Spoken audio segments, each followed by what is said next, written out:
Hola a todos, bienvenidos a la siguiente mesa de esta reunión anual de la Asociación de Riesgo Vascular y Rehabilitación Cardíaca. Yo soy Eva Pereira, cardióloga del Hospital Universitario Lucus Augusti, que me dedico a la rehabilitación cardíaca. Lamentablemente no he podido estar en Córdoba acompañando a mis compañeros de mesa, que ahora os presento. Ellos son la doctora Mar Quesada, cardióloga del Hospital Virgen de la Macarena de Sevilla, y el cardiólogo Javier Mora, cardiólogo del Hospital Regional Universitario de Málaga. Buenos días, chicos. Hola. Hola, Eva. Bueno, nuestra mesa va a tratar sobre riesgo residual, sobre nuevos factores de riesgo y sobre COVID. La hemos planteado en un formato dinámico, de tal forma que sobre unas diapositivas vamos a ir comentando estos temas a través de una serie de preguntas que yo les voy a ir lanzando a nuestros ponentes, ¿no? Espero que sea de vuestro interés. Tenemos el chat en el cual podéis enviarnos preguntas que luego trataremos de responder al final de la sesión. Y sin más, vamos a empezar por riesgo residual. Chicos, ¿veis las diapositivas? Todavía no. No las vemos. Todavía no, ahora. Ahora. Vale. Sí. Pues comenzamos pues por el riesgo residual. Entonces, riesgo residual. ¿Qué es el riesgo residual? ¿Qué riesgos tengo que tener en cuenta dentro de este riesgo residual? Mar, ¿qué nos cuentas? Por riesgo residual entendemos el riesgo de enfermedad cardiovascular que tienen personas que ya tienen controlados los niveles de colesterol LDL, los unidos a proteína de baja densidad. El riesgo residual lipídico, por este en particular, como veis ahí en la diapositiva, hay muchos componentes que pueden hacer que esa persona que tiene un LDL controlado tenga recurrencias isquémicas. El lipídico, por el lipídico se entiende, lo definimos como dislipemia heterogénica y se caracteriza por la elevación de triglicéridos y de lipoproteínas que contienen triglicéridos, por la disminución de HDL y también por partículas LDL disfuncionantes. Pero hay más componentes. Yo creo que Javi... Sí, bueno, claro, es que cuando los pacientes reingresan y se sabe que 1 de cada 5 que no ha tenido complicaciones el primer año va a reingresar en los próximos años, pues claramente es que hay riesgos que nos estamos dejando atrás, ¿no? Y aparte del riesgo lipídico que comentaba Mar, pues hay que tener presente el riesgo trombótico, que habrá que atender, el riesgo inflamatorio, que cada vez es más conocido que la inflamación expone a un riesgo residual, y el metabólico, que también trataremos. La verdad es que empezando por el riesgo residual lipídico, me gusta mucho... Aquí, Javier, sí. Entonces vamos a empezar por el lipídico. Sí. Entonces cuéntanos aquí, además del LDL, ¿qué más cosas tengo que tener en cuenta? ¿Qué más le pido a nuestros pacientes? ¿Les pido ApoB? ¿Qué hago con triglicéridos, remanentes? Cuéntanos sobre ello. Sí, comentaba que esta gráfica me gusta mucho porque es de un autor noruego que la verdad es que él habla de cómo se han ido poniendo de moda o pasando de moda estos aspectos relacionados con el riesgo lipídico, ¿no? Y el LDL, que es la diana terapéutica, que siempre está en alza, como se ve en la curva de arriba, pues no ocurre igual con los triglicéridos, que han pasado por etapas según los estudios, o el HDL, que tuvo su auge cuando se pensaba que podíamos subirlo y mejorar el pronóstico, ahora está totalmente de capa caída. Entonces, bueno, hay que centrarse en el riesgo residual lipídico, sobre todo en los aspectos relacionados con los triglicéridos y con los remanentes. Y entonces, si quieres, podemos pasar, porque hay estudios muy recientes como este, del estudio poblacional de Copenhague, que la verdad es que es una población muy amplia, en la que analizaban qué marcadores podían servir para explicar riesgo. Ya sabéis que las lipoproteínas bueno, se componen de colesterol, triglicéridos y de una molécula de apolipoproteína que suele ser la B, en este caso, excepto en las HDL. Donde hay ApoB se sabe que hay un riesgo aterogénico y, por tanto, todas aquellas moléculas de lipoproteínas, que luego ya Mar nos va a explicar un poco de dónde aparecen, pues todas las que contienen ApoB se saben que disparan el riesgo aterogénico. Y en el estudio de Copenhague vieron un detalle que creo que es el que nos debe hacer pensar en medir no HDL y ApoB. Cuando había una discrepancia, una discordancia entre niveles de LDL, porque estaban LDL bajos, pero ApoB o no HDL elevados, se disparaba el riesgo de eventos cardiovasculares. De manera que, bueno, nos va a servir, nos va a poner la pista del nivel de aterogenicidad que tienen esas partículas, ¿no? Y los autores del Predimed igualmente publicaron esas partículas de colesterol que hay por el camino entre las iniciales y las LDL, los remanentes de colesterol, igualmente definían muy bien un perfil de mayor riesgo cardiovascular. De manera que, bueno, pues ya que esto nos hace pensar que hay que incorporar en nuestro perfil, en nuestra petición de lípidos, algo más que sea simplemente LDL o HDL, sabiendo que la diana terapéutica es LDL, pero ya veremos ahora que podríamos hacer algo más si queremos reducir ese riesgo residual que va a estar presente en nuestros pacientes, ¿no?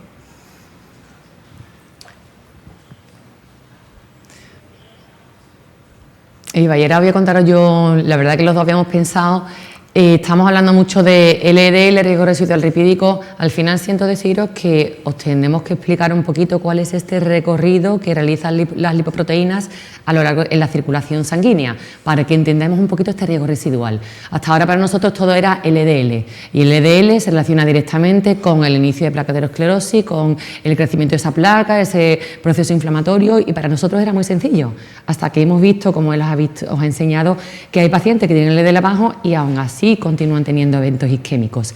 ¿Qué hay más? Pues entonces quería contaros en esta diapositiva un poquito cuál es el recorrido. Nosotros tenemos los triglicéridos que vienen de la dieta y que se absorben por los enterocitos, y los enterocitos fabrican los kilomicrones. Los kilomicrones son unas lipoproteínas que tienen mucho triglicérido y también tienen colesterol y tienen una ApoB. Porque la ApoB, como veis, va a ser como la proteína de membrana que van a tener todas estas proteínas que van a ir circulando y que tienen colesterol y triglicéridos, y van a ir liberando este colesterol y este triglicérido en el endotelio y van a ir produciendo este daño aterosclerótico. Pues del enterocito del intestino provienen los kilomicrones, estos kilomicrones muchos triglicéridos, y del hepatocito provienen los VLDL, que también tienen muchos triglicéridos, algo de colesterol, y también tienen su ApoB, que en este caso es la ApoB 100, ApoB 100 del hígado, ApoB 48 del intestino. Tanto los kilomicrones, las VLDL, van circulando y en el endotelio van liberando los ácidos grasos por la acción de la lipoproteína lipasa, que es una enzima que los hidroliza, los libera y atraviesan el endotelio, y allí hacen todas sus funciones, que las células las necesitan, pero también van a esa placa de aterosclerosis. Para este proceso necesitan la ApoC3, la ApoC2 y unas proteínas de membrana de un nombre impronunciable que ahí tenéis, angiolipocoitina, en fin. Los kilomicrones, cuando liberan todo esto, pues al final quedan reducidos a kilomicrones remanentes, que esos son aclarados por el hígado, van al receptor del hígado. Las VLDL, conforme van soltando ácidos grasos, se convierten en IDL, de densidad intermedia, y estas a su vez en LDL, y estas son de nuevo recaptadas por el hígado a través del receptor de LDL. Tanto la ApoB como la ApoE, que os la introduzco, son las que median esta endocitosis en el hígado, que va a lavar estas sustancias de la circulación. Entonces, por resumir, las partículas que tienen colesterol y triglicéridos son todas las que tienen ApoB, ya sea de 48 o de 100.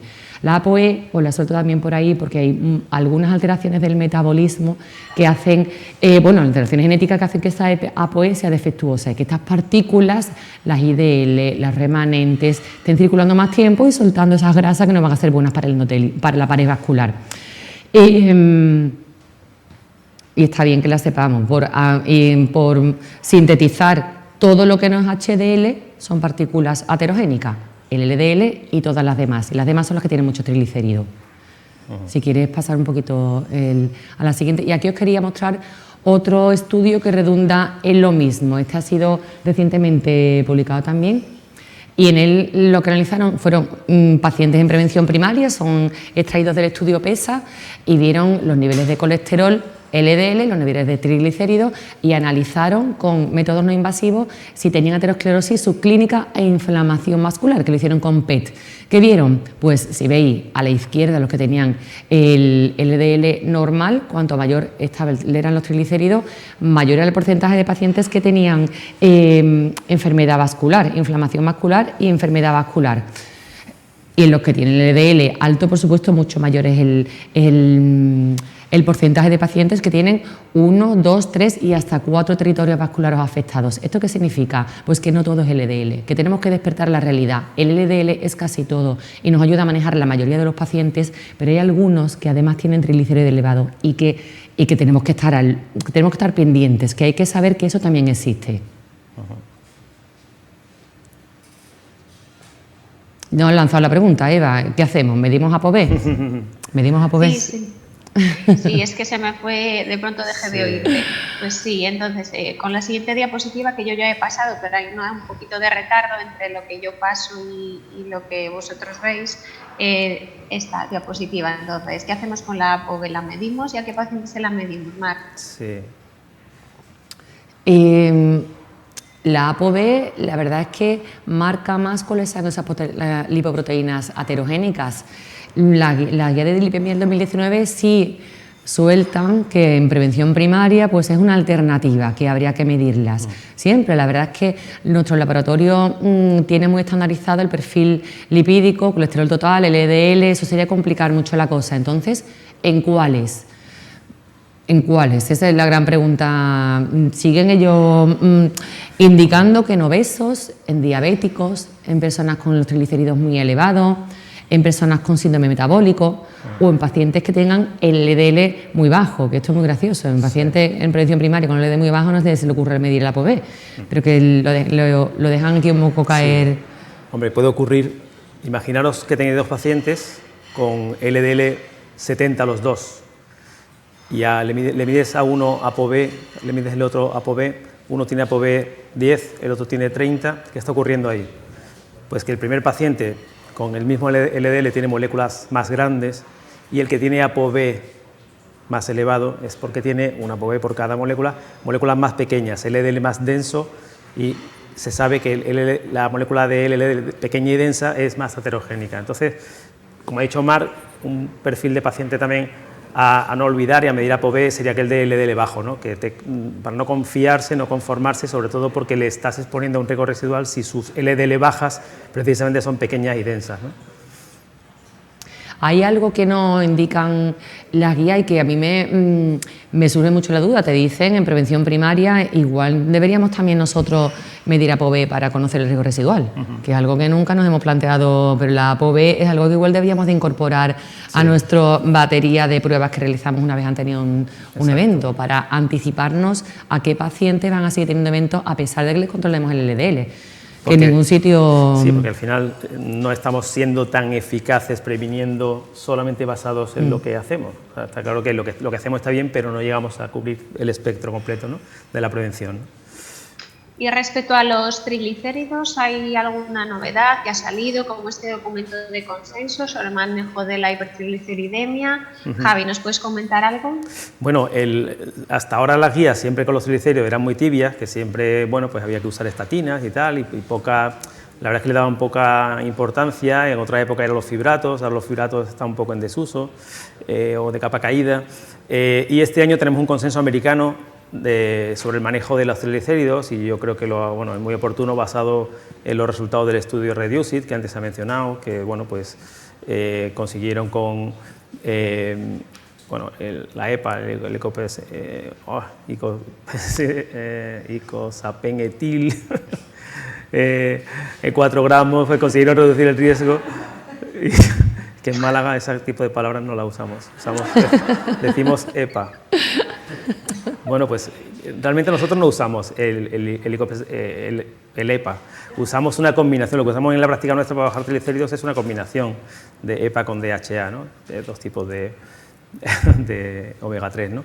Pero en el REDUCE-IT usaron EPA, usaron 4 gramos de EPA y consiguieron reducción de riesgo isquémico, ¿no?, de eventos, ¿no?, y de forma muy significativa. Entonces, la verdad es que la incorporación de los omega 3 en el tratamiento de los triglicéridos, los americanos ya lo están incorporando, y en su consenso dicen que pacientes con más de 150 triglicéridos, a pesar del tratamiento con estatinas, a pesar de estilos de vida saludables, que es lo que mejor funciona para bajar los triglicéridos, dicho sea de paso, pues ahí, si tiene LDL por debajo de 70, podríamos sospechar que tiene dislipemia heterogénica aparte y habría que pensar en usar omega 3, ¿no?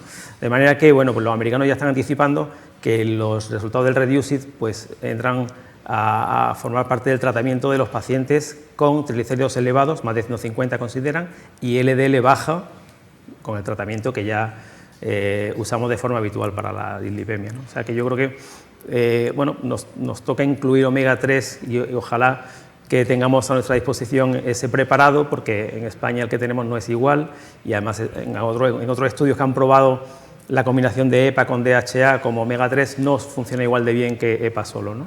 De manera que, bueno, pues sería interesante tenerlo para poder aportar el beneficio de REDUCE-IT, ¿no? Que fue significativo, ¿no? La verdad que ahí los americanos van siempre por delante nuestra, porque es cierto, aquí en Europa estamos indudablemente estatinas primer paso, pero luego estamos con fibratos sí, fibratos no, los americanos ni siquiera hablan de fibratos, se van directamente a omega 3. Sí, de hecho hay incluso algunos comunicados de la FDA desaconsejando la combinación con estatinas, o sea que los fibratos la verdad es que están cayendo, salvo ahora hay un estudio en marcha con pemafibrato, que es un fibrato diferente, que es un agonista de PPAR-alfa, y que ese parece que muestra mayor seguridad y menos problemas en combinación con estatinas, pero está por publicar los resultados, ¿no? Sí, ensayos, ha estado el Volanosersen también, que era una POC3 que iba contra esta lipoproteína de membrana que hacía que se liberaran ácidos grasos, que al final tuvo buenos resultados en fase 3, lo que pasa es que no se llegó a comercializar por trombocitopenia, hay algunos más, otro contra esa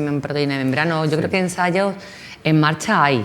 Sí, bueno, de momento tenemos los ácidos. Es una diana terapéutica. Creo que claro, bastante. Exacto, es una diana terapéutica que habrá que abordar, porque desde luego riesgo residual relacionado con triglicéridos existe, con ApoB existe y eso. Y diabéticos con dislipemia heterogénica, pues ya lo ha dicho antes el doctor Juanatey, un 30%. Exacto. Luego ahí están.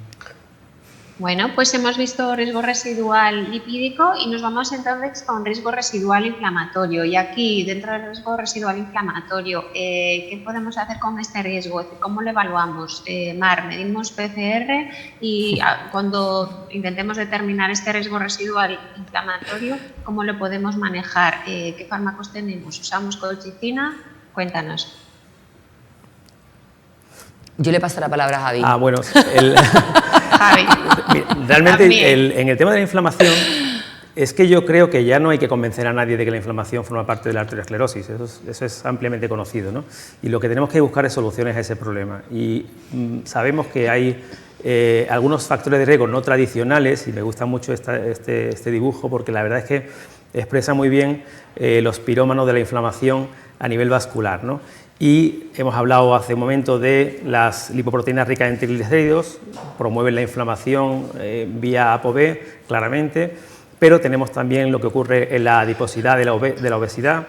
El tejido adiposo ectópico es proinflamatorio, se sabe que las alteraciones de la microbiota, la disbiosis de la microbiota puede provocar inflamación a diferentes niveles, pero incluido nivel vascular, derivado sobre todo por los lipopolisacáridos, y factores de riesgo que se irán incorporando como la hematopoiesis clonal, que ya están hablando de que relacionado con la edad puede haber una proliferación de células madre que, bueno, pues se comporten como un poco los síndromes mieloproliferativos que ven los hematólogos, ¿no? Y bueno, pues serían unos factores proinflamatorios que están encima de la mesa y que nos podrían servir como diana terapéutica, ¿no?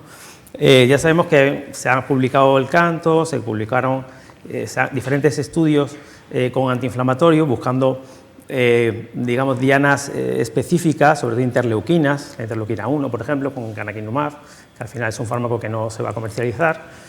Y lo que más tenemos es evidencia de la colchicina. La colchicina sería como un antiinflamatorio de más amplio espectro que actúa por la vía del inflamasoma y que, bueno, pues en los diferentes estudios que se han ido haciendo en síndrome coronario agudo o en síndrome coronario crónico, pues muestran unos beneficios cardiovasculares, siendo un medicamento barato, bien tolerado y que prácticamente no da ningún problema, ¿no? Entonces, hay, como veis a la izquierda, una serie de estudios en marcha con colchicina. De los que tenemos hasta ahora, veis ahí un resumen, podemos esperar beneficio cardiovascular y quizás sea el único antiinflamatorio que ahora mismo estaría en disposición de incorporarse a las recomendaciones y a los tratamientos que usemos en la práctica habitual. Los demás, por el momento, que se han estudiado, por ejemplo, como los anti-interleuquina, pues han podido demostrar cosas, como por ejemplo reducción de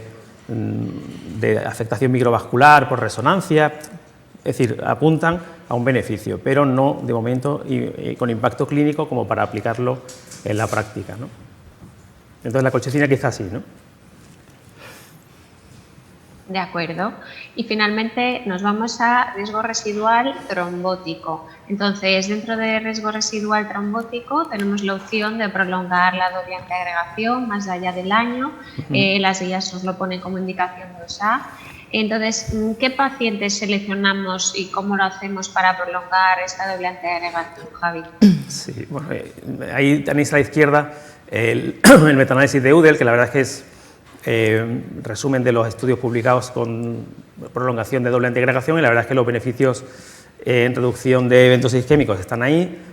El riesgo hemorrágico no es despreciable, pero basado en hemorragias mayores no fatales y no en hemorragias intracraneales, y por tanto las guías pues, han promocionado, digamos, la estrategia de prolongar la doble antiagregación de 2B a 2A, y entonces eso nos obliga a seleccionar pacientes que sean candidatos, ¿no?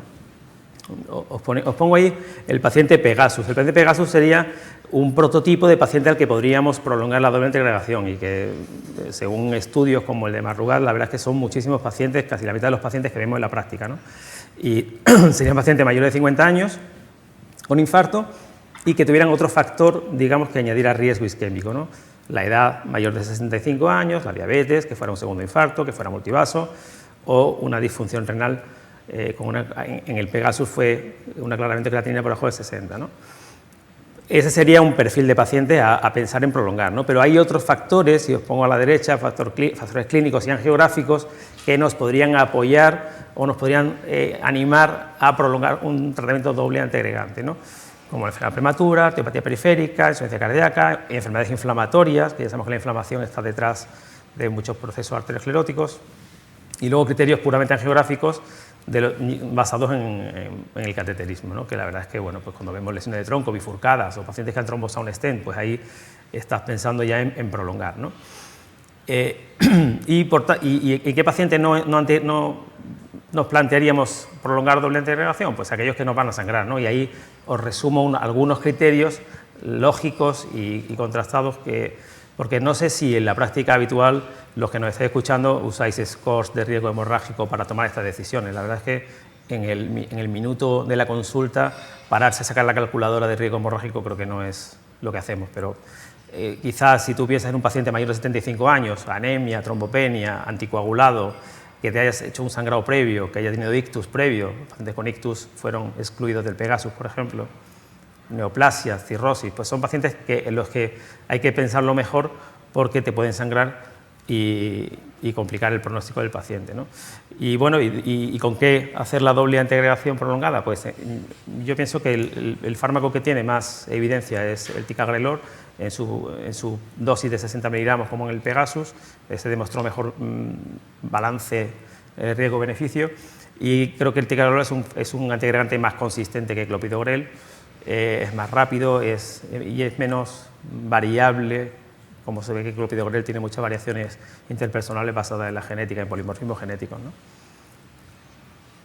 De acuerdo. Entonces, Mar, dinos. Bueno, yo le iba a preguntar a Javi qué hay del rivaroxaban, porque es cierto que claro, al final no lo estamos usando tanto, pero el compás está ahí, sí. Ahí realmente las guías dicen doble tratamiento claro, antitrombótico. Sí. Yo creo que cuando salga la presentación, cuando tenga precio y se pueda prescribir, que de momento no podemos, pues será un fármaco a tener en cuenta. Sobre todo uno piensa en eso, pacientes que han trombosado estando con doble antiagregación, es decir, otros pacientes ya que con un riesgo isquémico de perfil más trombótico, quizás sean esos pacientes que vamos a ir a rivaroxaban. La verdad es que es un fármaco con el que yo creo que contaremos y usaremos cuando dispongamos de él, porque hay pacientes que a pesar de lo que estamos usando reingresan y trombosan y hacen trombosis en otros territorios, y la verdad es que es a tener en cuenta. Yo la verdad cuando se publicó el COMPAS pensé mucho esto, y ahora cuando lo tengamos los dos disponibles, ¿qué lo hacemos? ¿Lo echamos a pelear? ¿Cuál es el perfil más de ticagrelor o de antiagregante? ¿Cuál es el perfil más para ponerle un anticoagulante a dosis baja? Porque si nos fijamos en los criterios de inclusión, son muy parecidos. Sí. Que el COMPAS también era en pacientes o con ictus previo o con infarto previo, o con ictus o enfermedad arterial periférica, y o bien mayores de 65 años, o diabético, o con insuficiencia renal. Quizás ellos incluyan el tabaco, enfermedad arterial periférica, que le han dado mucho bombo, que no era, aunque también la tenemos en cuenta para pensar el perfil del ticagrelor. Sí, es cierto que... Se lee mucho ahora acerca de que para seleccionar a lo mejor habría que tener mejores test de respuesta a antiagregantes, test de función plaquetaria, incluso estudios genéticos que predicen bastante bien, algunos que han hecho con estudios de hemodinámica y tal, la respuesta esperable al antiagregante. Si pudiéramos disponer de esos estudios genéticos y de función plaquetaria y tú supieras que te va a responder muy bien al antiagregante, pues vas más decidido a antiagregar, ¿no?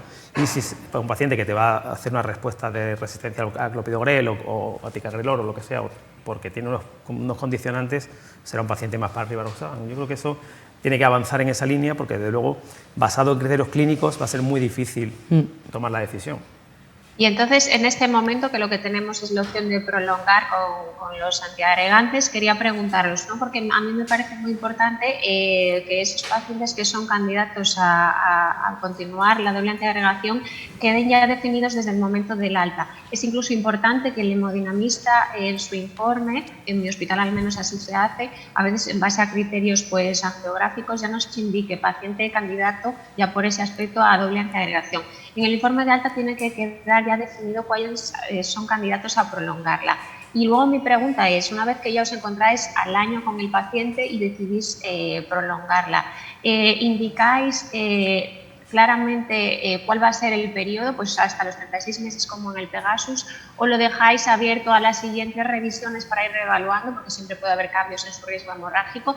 O es que ese es un tema porque a veces los pacientes ya se van a primaria porque están estables y se les da el alta, y sabéis que a veces el médico de primaria, si ve la doble antiagregación, a lo mejor no se mete en ese tema. Entonces yo creo que es importante definir ya cuánto la vamos a prolongar o dar unas pautas, ¿no? ¿Vosotros cómo lo hacéis? ¿Indicáis claramente, pues por ejemplo, pica de 60 hasta cumplir X meses, o cómo lo hacéis? Bueno, yo en mi opinión, yo no pongo TICA 36 meses. Yo lo que suelo poner en los informes de alta es candidato a prolongar doble integración una vez que cumple el año, ¿no? Porque lo que sí es verdad es que el riesgo isquémico es fijo, es el que tiene el paciente, pero el riesgo hemorrágico va a ser dinámico, y a lo largo de los meses o de lo que pueda ir ocurriendo al paciente, pues pueden pasar cosas que hacen que varíe su riesgo hemorrágico. De manera que yo no haría prescripciones a tan largo plazo. Yo haría recomendaciones de tipo eso, ¿no? Candidato a prolongar si todo va bien, ¿no? Si no hay ningún problema y tal. Más que dejarlo establecido, que a lo mejor eso luego ya el médico de atención primaria no se atreve a quitarlo porque ha dicho el cardiólogo 3 años y el paciente está con hematorias o con problemas o con algo que le pueda poner en peligro, ¿no? No sé tú qué harías. La verdad es que yo hago lo mismo. Es cierto que yo no lo suelo ver después del año. Yo cuando les doy de alta, porque yo estoy en la unidad de rehabilitación cardíaca, dejo indicado que es un paciente de alto riesgo isquémico y que habría que prolongar la doble antiagregación cuando cumpla los 12 meses desde el intervencionismo coronario. Y tampoco entro más. Es verdad que al paciente, pues lo que tú dices, estoy totalmente de acuerdo, que el único factor que pueden suceder eventos que te hagan replantearte el riesgo isquémico, va a tener que seguir teniendo. Sí, yo creo que además al año, aparte de reevaluar el riesgo hemorrágico, habría que evaluar la adherencia que ha tenido y que se prevé que tenga, porque la verdad es que los pacientes están deseando que le quitemos pastillas, y si le anuncias que va a seguir con 2 pastillas más durante 3 años, a lo mejor ya se pone tenso, ¿no? Yo creo que eso hay que hablarlo cara a cara con el paciente y decidirlo en el momento. Sí. Bueno, pues dejamos entonces este bloque y vamos a pasar al siguiente bloque, que es el de factores de riesgo emergentes, nuevos factores de riesgo. Y aquí pues vamos a empezar con la lipoproteína A. Y aquí entonces, Mar, nos vas a contar qué es la lipoproteína A, cuándo debemos medirla cuándo nos tenemos que preocupar, con qué niveles de lipoproteína A y qué podemos hacer si tenemos en este momento, vamos a tener, aunque va a haber una mesa sobre nuevos tratamientos en el ámbito lipídico, pero bueno, ya podemos adelantar algo aquí. Cuéntanos sobre la lipoproteína A. Bueno, la lipoproteína A es verdad que es ese nuevo personaje que aparece en nuestro firmamento. Sé que esto se va complicando mucho. Hasta ahora hemos hablado de que no todo es LDL, sino que están las partículas que tienen triglicéridos, pues además está la lipoproteína A. En el mundo de los lípidos todavía hay más cosas. Os cuento, muchos estaréis un poquito familiarizados con ellos, otros no tanto. La lipoproteína A es como una LDL-like, que es una partícula de LDL con todo lo que tiene la partícula de LDL, con su ApoB, a la que va unida una ApoA. La ApoA va unida a la ApoB. La ApoA es una proteína que se sintetiza a nivel hepático, tiene su gran mensajero. Esta lipoproteína A, cuando está elevada, se ha asociado a mayor riesgo de enfermedades cardiovasculares, de enfermedad coronaria y de ictus, tanto en estudios observacionales como con randomización mendeliana y genéticos. Y también se ha asociado a mayor prevalencia de estenosis aórtica. Eso está un poquito ahí, pero lo dejo caer porque se tendrá que ver más adelante cómo le afecta y si podemos hacer algo también en cuanto a la estenosis aórtica. ¿Por qué esta lipoproteína A produce tanta enfermedad aterosclerótica? ¿Por qué es tan precoz o tan acelerada? Pues se postula que porque, por una parte, tiene los efectos proaterogénicos de la ApoB, esa iniciación de la aterosclerosis, ese depósito de colesterol que hace que se inicie todo este proceso inflamatorio, por los efectos proinflamatorios que también tiene la ApoB, que hace que se activen los macrófagos, que se liberen sustancias inflamatorias ahí en la pared del vascular, pero también la ApoA en particular tiene similitudes con el plasminógeno y se postula que tiene cierto efecto procoagulante, que puede hacer que estos pacientes además tengan más tendencia pues, a inestabilizar la placa o a que esto vaya peor. Eso es por lo que se piensa que los que tienen la lipoproteína elevada tienen más riesgo. Y la pregunta del millón es ¿cuándo consideramos que la LPA está elevada? Pues veréis. Efectivamente, eso nos interesa claro, mucho. es lo siguiente, que la lipoproteína, sí debe deciros que no lo miden los laboratorios de rutina. Cuando miden la LDL, en esa LDL va incluida la LPA. Luego los laboratorios, si no tienen el reactivo para determinar la ApoA, nada más que nos van a dar el LDL. Bueno, voy a la pregunta, ¿cuál es el valor normal? Mayor de 50. Se ha visto en estudios poblacionales que primero parecía que según la etnia, hay etnias que la tienen más alto y etnias que la tienen más bajo, se ha dicho de que era por encima de 30, ahora está más establecido por encima de 50. Sin embargo, las guías de lipemia del 2019 es verdad que hablan de determinar al menos una vez en la vida la lipoproteína A. ¿Por qué hablan de una vez en la vida? Pues porque la lipoproteína tiene unos valores bastante estables, no oscilan tanto como los triglicéridos, como la LDL. ¿Y por qué? Pues porque no le afecta nada la dieta, le afecta muy poco muchos otros factores o otros hábitos de vida que sí pueden modificar el colesterol. Sí es cierto que es un restante de fase aguda y se eleva un poquito en los pacientes críticos, pero salvo eso tiene unos niveles bastante estables a lo largo de la vida. Tiene un valor muy estable porque yo os digo, el 75-95% de los niveles de LPA que tenemos responden a la genética, no dependen de más nada. Y en estas guías se decía que había que medirlo para ver quién tiene la LPA mayor de 180 miligramos por decilitro. Que cuando yo lo leí por primera vez pensé, vamos a ver, de 50 a 180 hay una horquilla tremenda, ¿y qué pasa con los que están en medio? Los que tienen 180 son los que tienen un riesgo de enfermedad cardiovascular equivalente a la hipercolesterolemia familiar. Por debajo de eso se considera que la LPA es un factor modificador de riesgo y va a hacer que esa aterosclerosis o esa enfermedad aterosclerótica vaya más deprisa. Por supuesto, si lo tienes en 150 vas a tener más riesgo que si lo tienes en 80, pero es por eso por lo que dicen lo de 180. Yo opino que no solamente hay que mirar si lo tienes 180, sino 80, 120 o todos los niveles que estén por encima de lo normal. Y después de todo esto, la pregunta es: ¿se trata o no se trata? ¿Qué podemos hacer con ellos? Veréis, disminuyen un poquito con los PCSK9, un 15 y un 30%.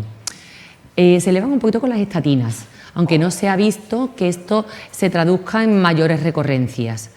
Disminuye un poquito con la niacina, disminuye un poquito con la hormona tiroidea, con la levotiroxina, pero realmente hasta ahora disponible no hay ningún medicamento para bajar los niveles sanguíneos de la LPA. Está el pelacarsen, que está bastante avanzada en la investigación. El pelacarsen es un oligonucleótido de estos antisentidos que se une al ARN mensajero del gen de la LPA y evita que se transcriba, con lo cual no se sintetiza ApoA y no vamos a tener lipoproteína circulante. Hasta ahora tienen completado el ensayo de fase 2 que demuestra en pacientes con LPA elevada que disminuyen hasta un 80% en las pautas más intensas con mayores dosis, y ahora se está realizando el ensayo clínico de eventos clínicos, ¿no? De resultados. Se llama LPA Horizon y ha reclutado a pacientes que tienen bien ictus o cardiopatía isquémica de entre 3 meses y, en fin, de más de 3 meses, entre 3 meses y 10 años, y LPA mayor de 70. Y bueno, estamos, la verdad, que ansiosos por ver los resultados. Se inició el estudio en 2019 y se espera que finalice en 2024, en junio de 2024. Así que de momento es todo lo que te puedo contar, Eva. Y una pregunta, ¿estáis mirando la LPA de todos vuestros pacientes cardiológicos? En el ingreso se lo solicitáis a todos, en la unidad de rehabilitación cardíaca se lo pedís a todos, ¿a cuáles se lo pedís?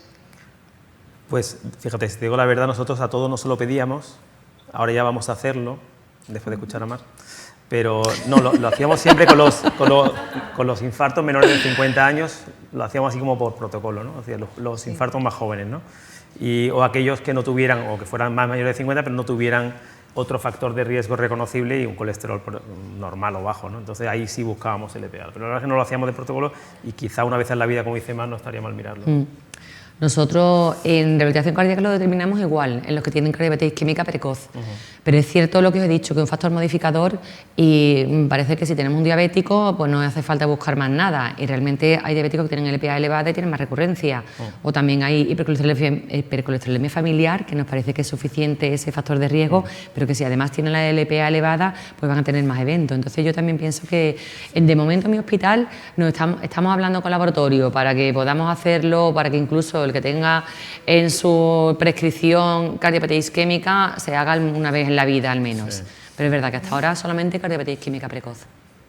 Os cuento lo que hacemos aquí. Aquí hacemos también lo que decís vosotros en cardiopatía isquémica precoz, o a veces cuando no encontrábamos era un paciente con un evento sin otros factores de riesgo adicionales. Ahora lo hacemos de rutina a todos. La verdad es que la determinación no es muy costosa.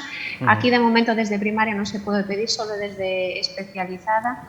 Y yo creo que es importante pedírselo a todos, porque es que aunque de momento no tenemos herramientas terapéuticas para tratarlo, sí que es verdad que si es un modificador de riesgo y tú no puedes realmente tratarlo, yo creo que lo que tiene que hacerte es incidir un poco más y optimizar el control de los otros factores de riesgo que tú sí puedes controlar, ¿no? Entonces yo sí soy partidaria de determinárselo a todos. Sí.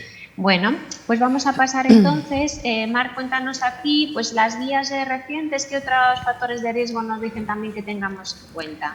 La verdad es que las nuevas guías de prevención cardiovascular pueden gustarnos más, menos, es verdad que podríamos comentar mucho y ya se ha comentado esta mañana, pero es cierto que ponen el acento en esos factores de riesgo que siempre han estado aquí y que a mí yo los llamaría como de renovado interés, que nos llaman la atención sobre que no todos son los factores de riesgo clásicos, que están las enfermedades inflamatorias sistémicas y que están los pacientes con artritis reumatoide, lo tenemos un poquito más nosotros en nuestra mente, pero los que tienen enfermedad inflamatoria intestinal, los pacientes con lupus, los pacientes con psoriasis, todos esos van a tener una aterosclerosis más agresiva y tenemos que primero mirarlo en nuestros antecedentes y segundo estar un poquito más pendientes de estos pacientes porque puede que vayan peor. Otro factor de riesgo que deberíamos nosotros sospechar y buscar activamente, la apnea obstructiva del sueño. Muchísimos de nuestros pacientes, y el perfil lo conocemos, los obesos, hipertensión mal controlada, hay que pensar que está ahí, porque es un factor de riesgo que va a hacer que vayan peor y que tengan antes enfermedad coronaria, que es lo que a nosotros nos preocupa, pero en cualquier caso enfermedad cardiovascular. ¿Qué más factores de riesgo? Los factores psicológicos. Yo creo que los que estamos en rehabilitación cardíaca estamos muy implicados con este tema porque lo vemos. Nosotros sabemos que el paciente que tiene depresión, el paciente que tiene más ansiedad o tiene pues el entorno que no favorece nada su vida, van a tener más eventos, van a cuidarse menos, van a recurrir más. Entonces está bien que ahí estén y que digamos, hay que cuidarla, al menos hay que buscarla e intentar tratarla en cuanto podamos. Un psicólogo es ideal, pero desde luego tratarla siempre, y eso es lo que yo creo que son otros factores de riesgo que ya os digo, no son nuevos, pero sí son de renovado interés, porque están ahí y bueno, esta guía es de verdad que han puesto un poquito el acento en llamar la atención sobre ellos. Vale. Y sobre la contaminación ambiental, causa de morbimortalidad, cuéntanos ahí, Mar, sobre este factor de riesgo que a veces no lo tenemos muy en cuenta, pero la verdad es que tiene también gran impacto, a veces un poco desconocido. Dinos. La verdad que ese es el otro gran desconocido también. Para nosotros que estamos tan acostumbrados a hablar de nuestros factores de riesgo que controlamos con pastillas o con nuestros consejos de hábitos de vida, que nos hablen de la contaminación ambiental, un poquito como que parece que no va con nosotros. Entonces, yo creo que el primer mensaje es que es responsable de una carga importante de enfermedad cardiovascular, lo pongo ahí, del 31%, me parece muchísimo, por supuesto, enfermedades respiratorias, asma, contribuye más, pero el 31% de las enfermedades cardiovasculares son atribuibles nada más que a la contaminación ambiental. ¿Y la contaminación ambiental cuál es? Está la contaminación del aire, está la contaminación del suelo y del agua, está el ruido ambiental, está las temperaturas extremas por el cambio climático. Verdaderamente, en los países más desarrollados, como son el caso de Europa y de España, nos importa sobre todo la contaminación del aire. La del suelo y el agua es anecdótica, bueno, y el ruido, es verdad, el cambio climático está ahí, aunque no están tan estudiados, parece que sí, empeoran el pronóstico, se asocian a más enfermedad cardiovascular, pero sobre todo es la contaminación del aire la que tenemos muy estudiada. ¿Y cuáles son qué tiene el aire? Tiene millones de partículas que pueden ser dañinas, pero las peores parece que son las partículas pequeñas de 2,5 micras, que son los que parece que tienen el efecto dañino más acusado. ¿Cómo hacen ese efecto? Pues hay varias teorías. Se postula que por una parte pueden, a nivel de los pulmones, hacer que se liberen sustancias inflamatorias, que estas sustancias inflamatorias vayan al torrente sanguíneo y hagan su efecto como cualquier enfermedad inflamatoria sistémica.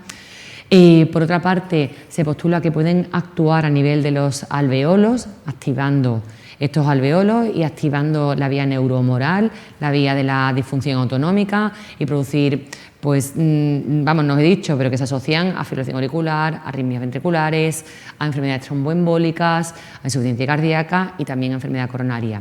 Pues por estas vías pueden producir también estos efectos. Y la última teoría es la de la translocación, por la cual, como son tan pequeñas, estas partículas podrían atravesar la membrana alveolo-capilar, pasar al torrente circulatorio y ejercer su efecto tóxico, por decirlo de alguna manera, directamente en cada uno de los órganos. Esa es la forma en la que sí pueden actuar. Y en la siguiente imagen os muestro yo un mapa del mundo con la incidencia de enfermedad cardiovascular atribuible a la contaminación ambiental. Como veis, cuanto más hacia los tonos rojos y más oscuros es mayor esa incidencia, y nosotros en España pues tampoco estamos en una incidencia moderada. En el siguiente mapa os pongo cuál es la concentración de estas partículas pequeñas en el mundo, y como veis es casi superponible. Los que tienen, es también muy parecida, hacia rojo y más oscuro, es una concentración más alta de estas partículas pequeñas, y como veis eran esos países los que tenían más enfermedad cardiovascular atribuible a contaminación ambiental. Por eso os digo que la polución del aire es la principal causa de estas enfermedades. ¿Qué concentración es mala? Según la OMS, por encima, ellos consideran, se mide en micras y por encima de 10 se considera que es mala para la salud cardiovascular. Pero la verdad es que en estudios estos observacionales cualquier nivel de contaminación es malo. Os pongo ahí también una estimación en Europa, 790.000 muertes se atribuyen, son debido a la contaminación ambiental, 40% por enfermedad por cardiopatía isquémica. En fin, es por redundar un poquito más en el tema. Y ya. Perfecto. Pues nos quedan 10 minutitos de nuestra mesa y que la vamos a terminar con el siguiente bloque, que es sobre COVID. Acabo de pasar la diapo, pero todavía no la veo en pantalla. Ahí tenemos. Entonces está claro que pues en los últimos meses, ya casi vamos a decir años, pues estamos marcados por la pandemia COVID, ¿no?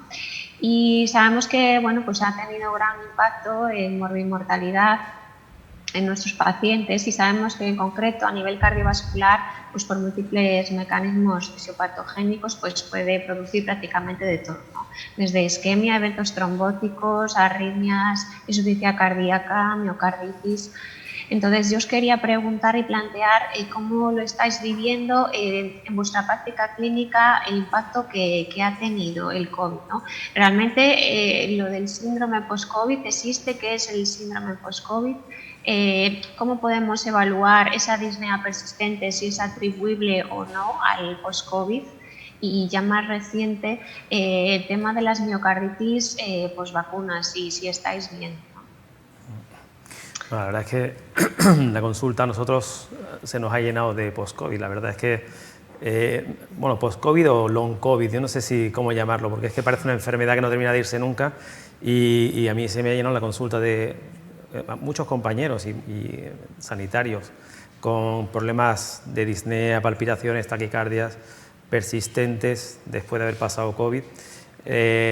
Bueno, algunos de ellos tenían, en su día se hicieron el estudio, tenían resonancia con afectación miocárdica, otros, bueno, pues se comportan más bien como una disfunción autonómica y con una labilidad de la tensión y de la frecuencia cardíaca muy difícil de manejar, y la verdad es que eso es lo que más estamos viendo nosotros en la consulta. Luego, tenemos muchísimo interés en mi hospital porque hemos visto varios casos con el tema de las miocarditis postvacunales, ¿no? Y la verdad es que, si bien hemos visto lo que está más publicado, que eran jóvenes varones que cursan con cuadros leves, hemos tenido varios, 3, 4 casos con una respuesta inmunotrombótica muy grave, y aparte de miocarditis postvacunal, y además comprobado postvacunal porque se le hacían anticuerpos anti la proteína S y antinucleocápside para diferenciar si era enfermedad activa o era por inmunización, y eran por la vacuna, o sea que estaba comprobado. Y hemos visto pacientes, ya digo, que combinaban fenómenos de miocarditis con tromboembolismos de tipo, por ejemplo, pulmonar, y con secuelas serias y con hipoxemia crónica, y la verdad es que eso es lo que nos está a nosotros ocupando más tiempo en la consulta ahora mismo. Y además esos pacientes, bueno, yo no sé si por casualidad o con criterio han llegado a rehabilitación cardíaca, y entonces ahora habrá que ver cómo manejamos eso, que por el momento lo que estamos haciendo es estabilizar síntomas. Estamos usando colchicina, por ejemplo, con buena respuesta, estamos usando ivabradina con muy buena respuesta, mucho mejor que los betabloqueantes en este contexto, y claro, habrá que ver cómo manejamos el futuro de estos pacientes, ¿no? Y rehabilitarlos si podemos, ¿no? La verdad que nosotros, yo creo que todos los cardiólogos estamos viendo pues como decía Javi, COVID persistente, porque realmente son gente que nunca han dejado de tener síntomas, son gente que siguen o que no han tenido un periodo ahí de un síndrome post-COVID. Lo que más nos atañe a nosotros, pues es cierto que hay nosotros nos llegan mucho con disneas persistentes, y sorprende porque muchos eran pacientes que han pasado un COVID en su casa con un poquito de fiebre y que no han tenido tampoco un síndrome pseudogripal, pero tampoco muy grave, de 2 o 3 días. Muchos jóvenes, mucha gente que era deportista y que tienen nos cuentan mucho fatigabilidad, cansancio fácil, intolerancia al esfuerzo, aparte de otros síntomas que no son, por así decirlo, nuestros, que trastornos del sueño, ansiedad, depresión, irritabilidad, déficit de memoria, de concentración. Y es cierto que nos preocupan a todos mucho porque no tienen, lo primero que pensamos es, bueno, tendrá secuelas, lesiones residuales, pero muchos no tienen lesiones residuales en el pulmón, no tienen cardiopatía estructural. Nosotros hasta ahora no lo estamos haciendo resonancia, sí, que lo de la fibrosis sería algo por el daño que le han hecho, o la respuesta inmune o el virus. Nosotros estamos haciendo todos. Eso, sorprendentemente, sin haber ingresado siquiera, esas disneas, taquicardias, tal, pasados meses todavía tienen realce mesocárdico en la resonancia, y la verdad es que es una cosa muy llamativa, ¿no? Cómo se afecta el corazón ahí, ¿no? Nosotros queríamos comentar esta publicación que está todavía en prensa de nuestro compañero Alejandro Berenguer del grupo de Toledo, que lo que ha hecho ha sido reunir un grupo de pacientes, que eran casi todos sanitarios, que han pasado el COVID, que tienen disnea persistente, y les hizo una ergospirometría para cuantificar un poquito de dónde, todos conocéis que la ergospirometría es una herramienta, es una prueba que nos permite discernir cuál puede ser el origen de la disnea y me parece bastante interesante, por eso quería como comentarla, porque en esta prueba sí detecta que hay un grupo que tiene una capacidad aeróbica o capacidad emocional más baja de la normal para ellos. Y lo que sí ve es que no tiene ineficiencia ventilatoria, la respuesta cardíaca, por así decirlo, porque el pulso de oxígeno es normal, cómo se eleva la pendiente de elevación del oxígeno es normal. Es decir, que no tiene nada, por supuesto, todos tienen TAC normal, radiografía normal, espirometrías normales, que en todos previamente se ha descartado enfermedad residual pulmonar. Y lo que ve en esta prueba es que no tienen nada respiratorio ni cardíaco que pudiera explicarlo. Son las pruebas que vemos en personas desacondicionadas, con obesidad, con algunas enfermedades musculares y se apuntan que pudiera haber un cierto efecto miopático de este virus. Y luego me parece muy interesante que pudiera ser que con ejercicio físico, tanto aeróbico como de resistencia, esta gente mejorara. Y por eso es verdad que me he acertado que al final van a acabar en rehabilitación cardíaca. Me parece muy interesante esta contribución. Y en cuanto a la miocarditis postvacunal, la verdad es que en mi hospital no hemos tenido ningún caso que nos hayamos enterado, ningún caso grave. Hasta ahora, yo personalmente, hasta que te he escuchado aquí, a ti vivía en el limbo de lo que poco que hemos visto publicado, que la incidencia no era muy alta y que casi todos los que yo había visto publicados no requerían hospitalización y eran casos leves. Así que... En mi hospital han ingresado los casos que ha habido de miopericarditis, la verdad es que se comportaban como una pericarditis. Era dolor torácico, chicos jóvenes, 18, 20 años, y con un curso totalmente benigno, función normal. Y lo que sí, en la resonancia aparecía de nuevo el patrón de afectación miocárdica, ¿no? Y además algunos muy difusos, ¿no?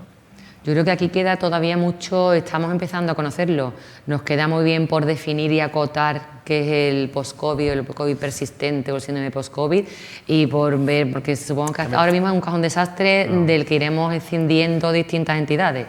Igual que... Sí. Hola, sí, yo quería preguntaros... perdona que os interrumpa, pero es que como se va a acabar el tiempo, que me ha quedado, ¿qué opináis de la publicación de las diferencias entre el estudio REDUCE y el STRENGTH, ¿no? El tema el ácido ecosapentoico versus el EPA más el DEA? ¿Cómo es posible que haya una reducción del 25% del REDUCE y haya un efecto neutro con la combinación, ¿no? El tema es que en el europeo publicaron esto y dijeron que probablemente la explicación era no tanto por el tratamiento activo, sino por el comparador, ¿no? El comparador que en el caso del REDUCE es un aceite mineral y que en el caso del STRENGTH es un aceite de maíz, ¿no? Me parece que lo que hace es inhibir, empeorar el perfil lipídico, ¿no? Si queréis, estáis de acuerdo, a mí me ha convencido, o sea, que yo no creo tanto también, en el, ¿no? Porque la verdad es que, hombre, pensar que el DHA ejerce un efecto deleterio sobre el beneficio de la EPA, pues la verdad es que del EPA es un poco difícil de digerir, ¿no? Entonces hay que pensar más bien en el comparador. La verdad es que también la dosis, se hablaban de que es muy importante el efecto beneficioso de EPA, es dosis dependiente y en el REDUCE usaron 4 gramos, es una dosis alta, ¿no?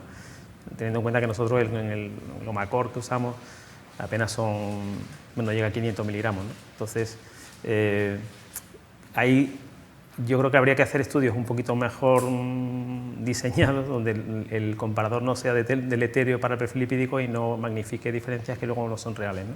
Claramente, en el brazo del comparador, el perfil lipídico empeoraba. Claro, por eso. Entonces, claro... por eso, entonces, es más fácil que el otro... No, claramente, ¿no? O sea, estáis de acuerdo. Sí, a mí también me convenció. Sí, sí. Muy bien, chicos, pues se nos termina el tiempo. No sé si tenéis más preguntas. Yo aquí en el chat no veo ninguna. No sé si en la sala tenéis alguna más. Sí, Eva, con tu permiso. Bueno, felicitaros por la mesa y yo quería preguntaros, como expertos de riesgo que sois, en si ya creéis que tenemos que incorporar de una vez, por ejemplo, la historia hormonal de las mujeres en la anamnesis y la disfunción eréctil en los varones, ¿no? Aunque haya que preguntarlo con mucho tacto, pero que es algo que debemos incorporar siempre, ¿no? ¿Qué pensáis? Sí, ¿quieres primero? Sin duda. No lo he comentado como esos nuevos factores que estamos siendo conscientes de que existen, pero es cierto que las mujeres que han tenido eclampsia, preeclampsia, que han tenido complicaciones en el embarazo, son mujeres que tienen ahí algo sistémico que va a hacer que tengan más enfermedad. Hay que preguntarlo, no podemos vivir de espaldas a eso. Igual que la disfunción eréctil no es más que como un ganglio centinela, es un marcador de que hay aterosclerosis. Los genitales son, la arteria peniana es muy finita, por tanto es lógico que se manifieste antes ahí la aterosclerosis. Entonces yo pienso que sí, que es algo que debemos en nuestro antecedente debemos de preguntarlo y reflejarlo. Por desgracia, ya cuando llegan a la consulta de rehabilitación cardíaca ya vienen con el infarto puesto, ¿no? Pero te cuentan que ya venían con ese problema porque le pasamos encuestas de función sexual a todos y ya venían de antes arrastrando problemas, ¿no? Y es como un heraldo que avisa que algo vascular está pasando o se está cociendo, ¿no? Y yo creo que eso habrá que ser más proactivos para buscarlo en prevención primaria, claro. Bueno, pues con esto yo creo que finalizamos entonces nuestra mesa. Muchas gracias a mis compañeros, ha sido estupendo compartir esta mesa con vosotros y muchas gracias a todos los que nos estáis siguiendo virtualmente y a todos los que estáis ahí en Córdoba. Y sin más, nos despedimos y un abrazo a todos.